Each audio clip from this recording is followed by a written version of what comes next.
Halo sahabat YouTube, selamat datang kembali di channel Made in Lombok, channel yang memberikan inspirasi dan membahas hal-hal yang menarik di sekitar kita.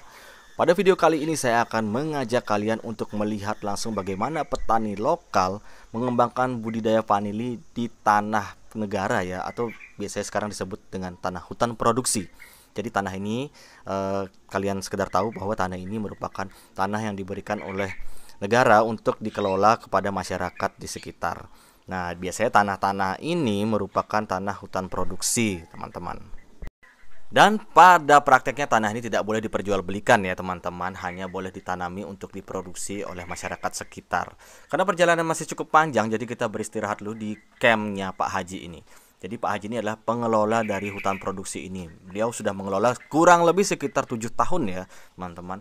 Jadi sudah panjang juga waktu Pak Haji untuk mengelola ini. Dan kebanyakan mayoritas dari hutan produksi ini isinya adalah durian, kopi, ada alpukat juga, ada manggis juga, teman-teman. Jadi memang untuk diproduksikan ya, teman-teman. Nah, di sini saya langsung lokasinya. Jadi lumayan jauh dari camp tadi, teman-teman. Kurang lebih kita berjalan sekitar 25 menit. Di sini kita sudah melihat tanaman vanilinya dari Pak Haji ya. Jadi memang sudah ditanam kurang lebih selama 6 tahun dengan panen sebanyak 3 kali ya, teman-teman. Kalian bisa melihat langsung bahwa tanaman vanili di sini tumbuh secara otodidak ya, bisa dibilang, atau secara alami ya, teman-teman. Distressing pun juga secara seberapa mampunya ya, teman-teman.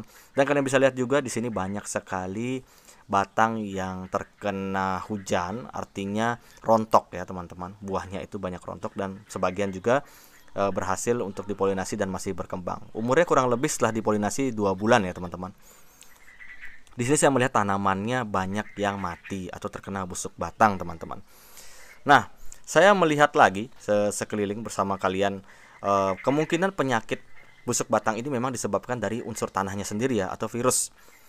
Karena di sini saya juga sempat bertanya bagaimana dengan kakao. Ternyata kakao di sini banyak sekali terkena penyakit virus tadi, dan juga pisangnya juga banyak terkena ya. Jadi dapat saya simpulkan memang ini terjadi memang kebanyakan di perkebunan-perkebunan yang berada di ketinggian ya.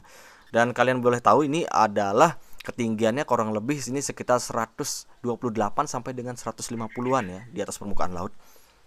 Kalian bisa melihat juga di sini kebanyakan tidak terawat ya, posisi kopi dan juga tanaman lainnya, karena memang Pak Haji mengelola sendiri tanah ini, kurang lebih luasnya sekitar 2 hektar ya di sini. Banyak juga tanaman yang masih bertahan, dan yang bertahan ini akan tumbuh subur tentunya ya. Karena sudah berumur 6 tahun di sini, memang sulur-sulur vanili di sini sudah dikategorikan sudah dewasa. Saya sempat bertanya juga kepada Pak Haji bahwa awal produksi pertama itu atau awal panen pertama beliau mengatakan mendapatkan sekitar 15 kg green bean ya. Kemudian di panen kedua itu menurun, dan panen ketiga sekarang juga semakin menurun. Dapat disimpulkan bahwa penyebab utamanya adalah pertama, tidak adanya perawatan yang intensif terhadap tanaman vanilinya.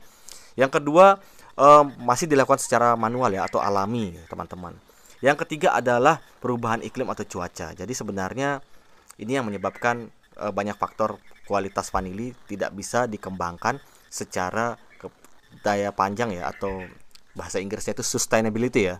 Artinya tidak bisa jangka panjang, teman-teman. Padahal seharusnya budidaya vanili ini dilakukan dengan cara jangka panjang agar mendapatkan hasil yang maksimal.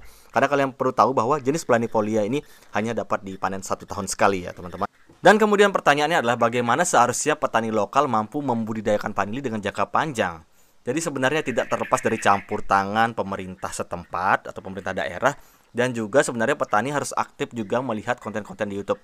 Karena di sana banyak juga teman-teman kreator yang dari ya kita bisa sebut supplier asli, yang mereka mengedukasikan petani vanili Indonesia agar mampu membudidayakan dan menciptakan hasil produksi vanili yang memiliki kualitas dan mampu bersaing di pasar internasional ya, teman-teman.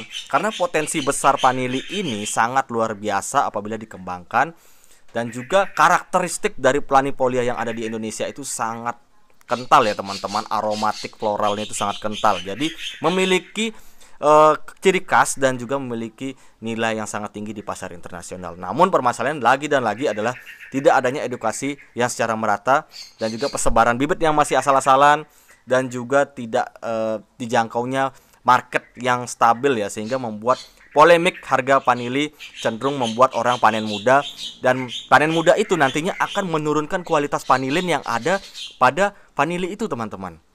Kalau apabila kalian memanen muda, nantinya kadar vanilinnya tuh akan lebih sedikit ya, teman-teman, ketika dilakukan pengeringan.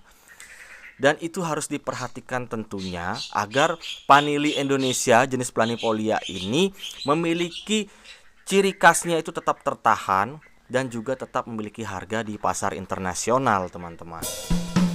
Oke teman-teman, jadi sekian dulu ya untuk video Made in Lombok kali ini. Semoga dapat memberikan kalian inspirasi dan motivasi untuk membudidayakan vanili ke depannya. Dan tentunya buat teman-teman petani vanili tetap semangat dan jaga kualitas vanili dengan cara tidak memanen muda ya teman-teman, agar kita mendapatkan tetap harga yang tinggi. Oke, sampai jumpa di video Made in Lombok selanjutnya.